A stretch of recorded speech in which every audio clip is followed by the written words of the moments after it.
पुरणपोळीसारखा गोड दिसतोय हा लूक.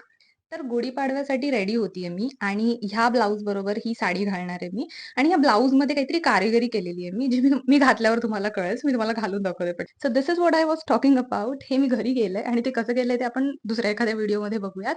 आता मला बन बांधून कंटाळा आलाय प्रत्येक मराठी लूकवरती. सो आज आपण काहीतरी वेगळं करतोय आणि त्यासाठी मी यूज करतेय हे.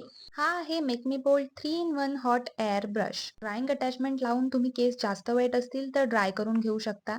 त्यानंतर केस 3 ते 4 पार्ट्स मध्ये डिवाइड करून घ्या. आता स्मॉल हेअर सेक्शन घ्या आणि ब्रशवर रॅप करा. कोन सारखं फक्त ब्रश करू नका, थोडं टेन्शन क्रिएट करा, पुल करा, सो की proper smooth blow out look मिळतो. या हॉट एअर ब्रशमुळे हेअर एकाच टाइमला ड्राय पण होतात आणि स्टाईल पण होतात.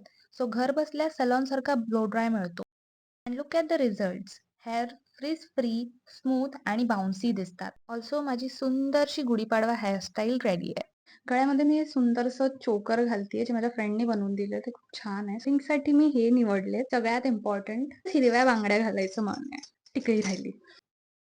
टिकली. आणि आता हा लुक पूर्णपणे कंप्लीट आहे. खूप सुंदर झालाय हा लुक. आणि सुंदर हेअरस्टाईल्स करायचे असतील तर आताच ऑर्डर करा make me bold 3 in 1 hot air brush. Link is in my bio. Also you can comment for link. येते हा.